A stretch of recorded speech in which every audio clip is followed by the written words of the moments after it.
Painted painless learning. નમસ્કાર વિદ્યાર્થી મિત્રો, આજે આપણે ધોરણ 6 વિષય સામાજિક વિજ્ઞાન અને પાઠ નંબર 14 વિવિધતામાં એકતા સ્વ અધ્યયન પોથીનું સોલ્યુશન લઈ અને તમારી સમક્ષ અમે રજૂ થયા છીએ. તો એમાં આપણે પ્રશ્ન છે, શિવરાત્રી તો હિન્દુનો તહેવાર છે, ગુડ ફ્રાઇડે તો ખ્રિસ્તીનો તહેવાર, મારું લોકનૃત્ય કુચીપુડી છે આંધ્રપ્રદેશનું, તો કયા રાજ્યનું નિવાસ હોય? ભારતમાં હિન્દુ ધર્મ પછી સૌથી વધુ કયો ધર્મ પાળનારા લોકો? ઇસ્લામ. નીચેના પૈકી કઈ જોડ સાચી છે? નાતાલ ખ્રિસ્તી ધર્મનો તહેવાર, પશ્ચિમ બંગાળ, તો બંગાળની અંદર મહારાષ્ટ્રમાં મરાઠી ભાષા બોલાય. નીચેના પૈકી કયું નૃત્ય શાસ્ત્રીય નૃત્ય નથી? રાસ ગરબા. ગુજરાતના સંદર્ભમાં નીચેના વિધાનો તપાસો અને સાચા વિધાનો ઓળખો. તો એમાં જવાબ આવશે, ગુજરાતમાં હાલ જિલ્લાઓની કુલ સંખ્યા 33 છે. ઘુમર રાજસ્થાનમાં, તો તમિલનાડુની અંદર ભરતનાટ્યમ. નીચેના પૈકી કઈ વિશેષતા પંજાબ રાજ્ય સાથે સંકળાયેલી નથી? ભોજપુરી. મહારાષ્ટ્ર રાજ્યના લોકો કઈ ભાષા સૌથી વધુ બોલે છે? તો માત્ર 2, મરાઠી.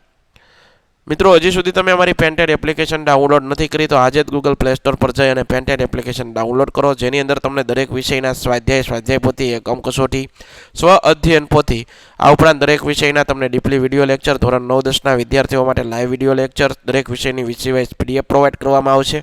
ભાવનગરની અંદર તમે વસવાટ કરો છો તો તેના માટે ધોરણ 8થી 12ના તમામ વિષયનું કોચિંગ પૂરું પાડતી કોચિંગ ઇન્સ્ટિટ્યૂટ આલ્ફા એકેડમી કાર્યરત છે. તમે એમાં જોડાઈ શકો, એનો સંપર્ક કરી શકો. જોડકા જોડવાના છે. ઈસ્ટર સન્ડે તો એની અંદર આવશે ખ્રિસ્તી, કુચીપુડી આંધ્રપ્રદેશ, મફત અને ફરજિયાત પ્રાથમિક શિક્ષણનો અધિકાર, તો એની અંદર શું આવશે? તો ત્રીજાની અંદર આવશે ARTE, right to education. Ganesh Chaturthi, તો ચોથાની અંદર શું આવશે? મહારાષ્ટ્રની અંદર. મહારાષ્ટ્રના લોકો મરાઠી કોંકણી ભાષા બોલે. સાચું. ઈદ હિન્દુ ધર્મનો મુખ્ય તહેવાર. ખોટું છે, ઇસ્લામનો.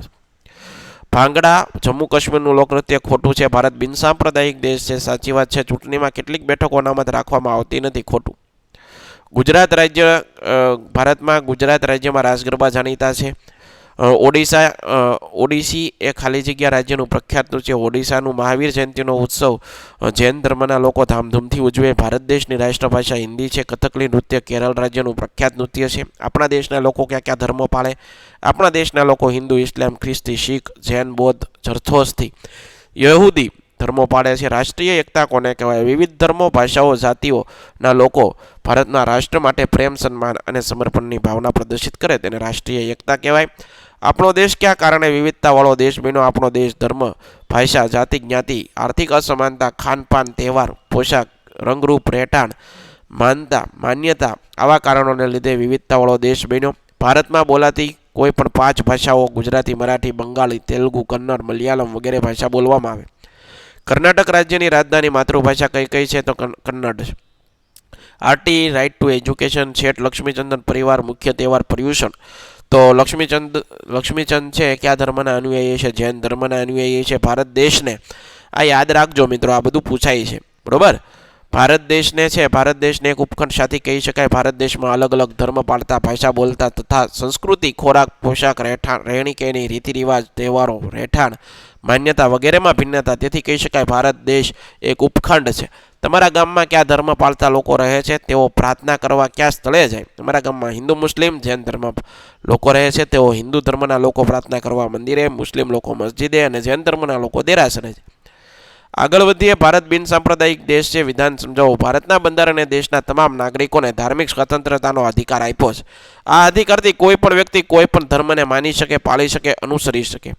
ભારત બિનસાંપ્રદાયિક દેશ હોવાથી દેશના બધા નાગરિકોને પોતાના ઈચ્છા મુજબ ધર્મ પાળવાનો, માનવાનો અને અનુસરવાનો અધિકાર છે. દેશની નજરમાં ધર્મને આધારે કોઈ વ્યક્તિ ઊંચો કે નીચો નથી. દેશના દરેક નાગરિકને જે ગમે તે ધર્મ પાળવાની છૂટ આપવામાં આવી છે. ભારત દેશ ધાર્મિક બાબતે નિષ્પક્ષ છે. તેને સર્વધર્મ સમભાવનો સિદ્ધાંત સ્વીકાર્યો છે. છોકરા છોકરીઓ વચ્ચે ભેદભાવ ટૂંકમાં સમજાવો. સ્ત્રી પુરુષમાં જૈવિક ભિન્નતાઓ છે. તેથી છોકરા છોકરીના ઉછેરમાં ભેદભાવ કરવામાં આવે છે. આજે ઘણા કુટુંબમાં મહિલા ઘરકામ કરે, રસોઈ બનાવે, બાળ ઉછેરનું કામ કરે. કુટુંબમાં સ્ત્રીઓને કોઈ નિર્ણય લેવાની સત્તા નથી. દીકરીઓને શૈશવકાળ શિક્ષણ, આરોગ્ય અને આર્થિક અધિકારોથી વંચિત રાખવામાં આવે. સમાજમાં પુત્ર જન્મને પ્રાધાન્ય આપવા હોવાથી સ્ત્રીઓની ભ્રૂણ હત્યાનો ભોગ બનવું પડે છે. લોકોમાં જોવા મળતી વિવિધતામાં એકતા. ભારત એક ઉપખંડ જેવી વિવિધતાઓ ધરાવે છે. ભારતમાં કાશ્મીરથી કન્યાકુમારી સુધી અને ગુજરાતથી અરુણાચલ પ્રદેશ સુધી વિવિધ ધર્મો પાળતા, અનેક ભાષા બોલતા, સાંસ્કૃતિક વિવિધતા ધરાવતા, ભિન્ન તહેવારો ઉજવતા અનેક જ્ઞાતિઓના લોકો વસવાટ કરે. ભારતના લોકો રૂપ, રંગ, દેખાવ, પોશાક, ખોરાક, રહેણી કહેણી, રીતિ રિવાજો વગેરેમાં ભિન્નતા ધરાવે. આમ છતાં દેશવાસીઓમાં ભાવાત્મક એકતા પ્રવર્તે છે. સ્વતંત્રતાની લડતમાં દેશવાસીઓએ રાષ્ટ્રપ્રેમ ત્યાગની ભાવના થકી રાષ્ટ્રીય એકતાના દર્શન કરાવ્યા હતા. સમગ્ર વિશ્વ એક કુટુંબ છે એ ભાવનાને વિશ્વમાં સાકાર કરી છે. દેશમાં અનેક પ્રકારની ભિન્નતાઓ હોવા છતાં ભારતવાસીઓ સમરસતા અને સહઅસ્તિત્વ ભાવનાથી જીવે છે. ભારતની પ્રજાએ વિવિધતાનું સંવર્ધન કર્યું છે. આ પ્રકરણમાં ક્યાં ક્યાં અધિકારોની ચર્ચા કરવામાં આવી. પાઠ્યપુસ્તકના આધારે દરેક વિદ્યાર્થીઓએ મફત ફરજિયાત શિક્ષણ રાઇટ ટુ એજ્યુકેશન અંતર્ગત 1992માં રાષ્ટ્રીય મહિલા આયોગની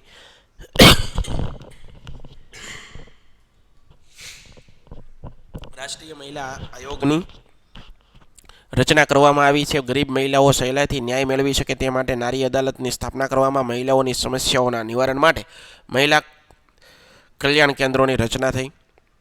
મફત અને ફરજિયાત પ્રાથમિક શિક્ષણનો અધિકાર ક્ષેત્ર ટૂંકમાં વર્ણવો. કોઈપણ રાષ્ટ્રના વિકાસમાં શિક્ષણનું ખૂબ મોટું યોગદાન હોય માટે સરકારે 6 થી 14 વર્ષના બાળકોના તમામ બાળકોને મફત અને ફરજિયાત શિક્ષણ મળે એ મુજબનો અધિકાર આપતો કાયદો અમલમાં મૂક્યો.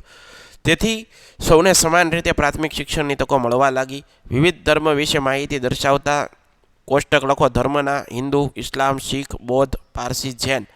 ધર્મના સ્થાપક હિન્દુ ધર્મના સ્થાપક સનાતન, ઇસ્લામ હઝરત મોહમ્મદ, શીખ ધર્મમાં ગુરુ નાનક, બૌદ્ધમાં ભગવાન બુદ્ધ, પારસીમાં અશોધરથુસ્ત, જૈનમાં મહાવીર સ્વામી, ખ્રિસ્તીમાં ઈસુ ખ્રિસ્તી. ધર્મગ્રંથ તો ભગવદ્ ગીતા હિન્દુ ધર્મનો ધર્મગ્રંથ છે તો ભગવદ્ ગીતા, ઇસ્લામનો કુરાન, શીખનો ગુરુ ગ્રંથ સાહિબ, બૌદ્ધનો ત્રિપિટક, પારસીનો અવેસ્ટા, જૈનનો આગમ ગ્રંથો અને ખ્રિસ્તીનો બાઇબલ. ધર્મસ્થાન ગીતા મંદિર, મસ્જિદ, ગુરુદ્વાર, બરોબર છે, ચર્ચ.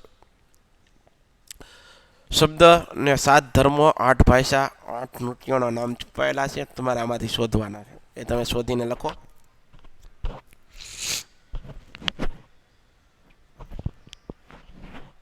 આશા રાખું મિત્રો તમને આ સોલ્યુશન ગમ્યું હોય છે. ફરીવાર નવા વિડીયો સાથે મળશું. ત્યાં સુધી જય હિન્દ, જય ભારત, ધન્યવાદ. Painted, Painless Learning.